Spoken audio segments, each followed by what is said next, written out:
first spin. Talagang hilo-hilo. Beyblade! Ayan na, hilo-hilo. Pero hindi ko alam kung nakabutan yun ng mga viewers. Ay, hindi yata. Iba. Hindi yata. Ito na. Tanda ko na. Alright! Ay, teka lang ha, kasi mukhang away ka agad to, Erpy, since meron ang dalawang mga tangke dito, kaya pwede silang mangmando at minamatahan lang ni Supremo, tinatimingan. Hindi ka na, ano yun, wala naman siyang vision, no? But again, the how is just expecting it to die that time. Muntik na mga saktuan pa, pero di umabot para sa kanya, sila problem para naman dito mga kabel sa members ngayon ng Alter Ego. Nakita natin may movement coming in from members of Team Flash Page towards the mid, pero tamang farm lang sila pagkuha ng mga gold. Ang maganda dito, Sphere, yes, naglagay sila ng Lucian, pero definitely I'm thinking if Yaria to alongside with a Pay. At alam niyo ng Alter Ego kung gaano ka-aggressive ang isang Pay, kaya nag-stay agad sila doon sa red buff. No? Nag-antay si Tatsuri at saka si Ape ng possible movements, possible invasion na ginagawa nga nito. Since hindi siya nakayarya, yung kanilang sustain na hindi ganun kalakas at kailangan nga magbantay ni Helmina mula doon sa magkakaibang lugar, hindi na muna, no? Medyo slow pace lang si Viole ngayon. Kinlear lang niya yung sarili niyang camps and na-clear din naman ni Helios yung kanya. Oh, no. This is so early right now, mga kaibigan. Level 4 Helios really wanted to go for the clash right now towards the bot side ng Team Flash Page, pero kakayanin nga ba nila tamang pagbato lang ng mga blades at mga shuriken coming in from Supremo, pero wala rin tayong mangyayaring trade so far sa ngayon. Pero that was a good attempt coming in from Alter Ego. No? Pag nagkataon na may nahuli sa kanila, may nahuli sila doon, that's going to be the first blood for them. Pero wala muna sa ngayon. Tamang chilix lang tayo. We still have 100 seconds naman before our objective goes up. So parang yun yung magiging focus talaga dito ng mga teams natin. Yes, exactly. And yung respeto ngayon is here, wala gaano nag-overcommit. Tamang roaming lang. At ito na nga yung sinasabi natin na aggression ng isang Pay. But are they going to pay the price? Dahil ngayon, mainit na bigla si Balls na nag-iikot-ikot din. Nope, talagang. Siyempre, alam mo naman, kailangan nyo talagang mag-ikot-ikot sa ngayon. Kailangan nyo magbigay ng pressure towards the top lane or the clash lane. At the same time, make some movements. Papunta ka na jungle ng mga kalaban. Pero look at how fast in terms of clearing talaga yung mga wave natin dito. Minion wave coming in from Alter Ego. Ang bilis lang para kay Tatsuri na mag-clear ng mga minion waves. Sabayan mo pa ng crowd control. AOE damage coming from Ape na pwede niya mag-provide sa mga teamfight. Pero naglaban pala, sinabayan pala nila yung pagiging tank ngayon ni Helmina. Parehong umiikot. Sipag lang. Ang kanilang ginagawa ngayon dahil yung presence ng mapa, no? At kita mo rin yung focus ni Tatsuri doon, no? Talagang heavy wave clear para lang mapapasok din si RTG. RTG na panakapang isa mga kaibigan. Grabe na kanya ulti pero yun nga na nag-level 6 siya. Sabay disengage lang. No problem for him. Remember, right? Ako nakita natin in terms of bumuto, marating na mga Team Flash Page para responde sa kanilang mga kalaban. Hindi ka na buhay ni Supremo. Uy, kinalapan. Mo, bigyan mo ng isang ikot. Take it for a spin. Pero hindi, nakapag-out sila dito. Nagmamit ang ulti mga kaibigan. Itong si Ape, naging monster na siya with a little bit of a shield para sa kanyang HP. Pero hindi lang ito magiging problema sa Team Flash Page. They have to burn this one out kasi medyo makunat nga naman itong si Zhangfei pag naka-ultimate. Oo, hindi nila kailangan na mamroblema, no? Once na naging prime Ape na si Ape, hindi basta-basta papasukin ng Team Flash ngayon at konting palakpak lang kay Helmina at ayun, pinipitik-pitik pa rin siya ng unti-unti at itong si Balls sa lakas ng wave clear nitong mga teams natin. Teka lang, may laban na naman. Sino mga delikado ang kanyang buhay doon pero ginamit na ito. Silver's no flash slash pero first blood goes to RTG. Hindi mo tapos ito mga kaibigan pero pa next target. This is now a 3v2 situation. Nakuha nila dito yung Overlord. Trade lang yun sa nangyayaring nagaganap na bakbakan sa ating both side river and that's going to be a kill plus an Overlord pero trade lang sa Tyrant dito kay Alter Ego.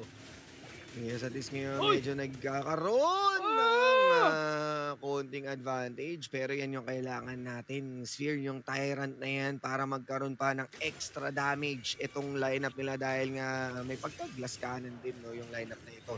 Habang dito sa top, same story na unang mababasagan dito si Balls kasi ang likot-likot mong bata ka. Gala ka ng gala. Wala pa naman kayo nakakuha ngayon and most definitely providing a lot of resources just to pressure itong Team Flash Page. Pero nagagawa nga nilang i-convert into those good rotation one after another. tutudora yun kasi makulit na bata eh. Paikot Oo. pagkalagalang bata, bawal yan. Pero sa ngayon, Tatsuri just dishing out damage Oo. dito with his AoE. And damage over time na bawal tapakan kasi ayan eh, yan yung literal na dash ito to kasi ano yan Oo, yung Christmas skin niya, tree. no? Christmas. Christmas tree yung effect ng kanyang apoy-apoy dito. Nasa Baguio kasi siya, Spear. Oo, Baguio. Pero sa ngayon, Ricardo Boy ni Shiro dito, first tier, tower, the bot side will be taken down by Alter Ego, pero pasok sa loob, na knockback shot, tinulak pala yun, Oh, pero ito na si Supremo, ito na. ginamit ang knock-up, pero nasa loob sila dito mga kaibigan, inulot niya, Sino niya. naman? Grabe naman yung AoE yan dito, pero nagkaroon ng 3-2 na nabawasan dito. Sa likod! Ng Team Flash PH, no? Kaya ba washing, makabawit spam? No! Uy! What happened? Grabe Ito na. damage! Pero huli Balls. na nga ba lahat? Para sa Ay, kanya! ay, It's an ace! Oh my gulay, Sholi lang ang namatay! Na isa-isa doon, Kuya Spear, nag-audition sila. Maganda sana yung simula nila, take it for a spin. Kasama na nga yung washing, yung wax in, wax out, Oh, yung need your kill no. kung tawagin ni Kuya Alain. Pero hindi pa rin naging sapat yung damage nila dahil si Helios, yung kanyang new moon, yung mga papitik-pitik niya, nagawa niyang hulihin yung mga important targets, and even si Shino kung nag-survive siya nun with a sliver of health.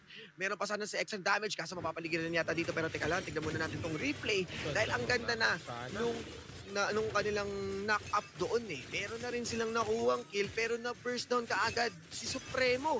So less of a damage, Human and shields mula doon Yes. kay Helios kaya nawala kaagad si Derenji. The clutch shield mga kaibigan, pero RTG, hindi pa tapos na laban para sa kanila. Kakayanin pa nila makabawi dito mga kaibigan. Hinabol si Helios, Helios got shut down by Maestro Rui, pero hinabol ngayon si Abe. Abe super low right now sa kanyang HP. Balls. Mawala na yung kanyang ulti dito, mawala na yung kanyang monster form. Pero sapat bayad para sa kanila para makabawi dito mga kaibigan. Teleport lang sa taas ng Dharma. Grabe, pigilan nyo naman boss, pigilan nyo lang, baka pwede lang. Pero ayaw nyo, sige. Diwag. Wala. Sabi nila, sige, paalisin nyo. Total, mas marami tayo dito. Kaso, teka lang ha, medyo low kasi yung HP niya. Ay na! Hindi yata sapat yung kanyang damage with the Cold Steel Ayun! Saber Snow Flash Slash. At yan siya pa naging slash out. Naglaban yung ni Torio tsaka Santorio. Wala. Kung ano-anong pinaglalabas Lahat silang ng mga Torio. Oo, labanan ng mga Torio. Nakala mo, mga Toro na galit sa isa. Nagsusuwagan sila ng espada, Kuya Spear. And the damage with the 2 versus 1.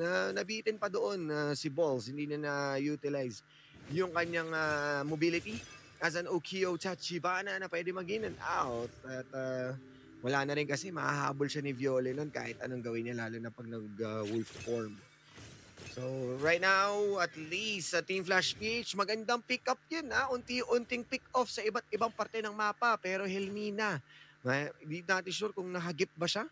Yung vision mo kung wala siyang idea. Wala siyang idea pero wala din siyang damage. Pake, Wala wala rin siyang damage. pake, no? Wala siyang Dinadaanan niya lang. Oo, malaki yan. Bahala ka dyan. Oops, take it for a spin para lang ma-secure yung kanilang pagkuha ng first tier tower to both side. Tamang trade lang din. Oo nga, kinlap. Mga kaibigan, pinalakpakan. And now, we're seeing them moving towards sa taas para makuha yung Overlord. At i-expect kata nila na maabutan nila yung Tyrant para mapigilan sila. Kasi 5 seconds pa, medyo matagal. Pero yung boom! Look at the damage kami from Supremo. Ulti na lang. Pero Wala si Sholi delikado to. Pero mukhang susubukan pa ba? Meron silang primal band Napabes wala ba na. idea para subukan? No, wala rin silang pang steal. Yung New Moon pwedeng mahuli siya dito pagka pinalakpakan siya ng Lucian at maiwan siya sa gitna ng 4. And dahil nga bumalik din doon si Shole, wala silang flash into the mantra combo. Oh no! Grabe dash! Supremo 1 mga kaibigan with the Choi, Satsu, si Bachi! Pero yun nga lang, grabe naman kulang pa. Yun yung ulti niya. Pero kulang. Pero pa sa dulo Hindi ko lang maalala. Pero sa ngayon, nakatara na yung damage output of the game nila doon. That's early damage para sa kanila. Pero nahil kaagad yun. Kaya hindi sila pwedeng mag-initiate muna for now. But now, ayun na naman yung bush na yan. Yan yun. The same bush Ganun mga yung kaibigan.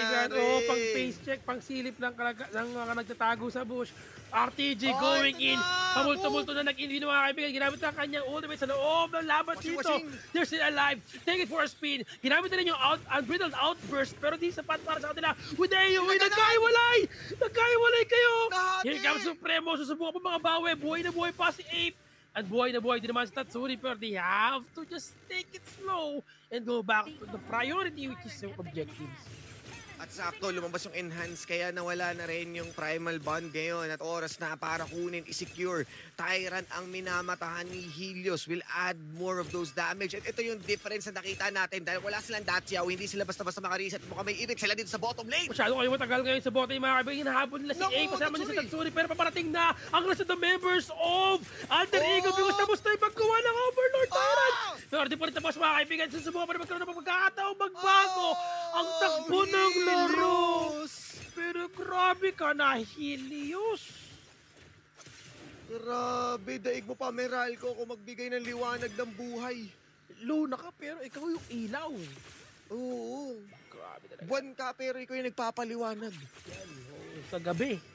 Ikaw nagpapaliwanag sa gabi. Luna. But yes, Grabe what the damage yun, talaga. Damage talaga. Lamang na lamang dito ang Alter Ego. And even then, the crowd control that they can provide is just so huge for them right now against Team Flash PH.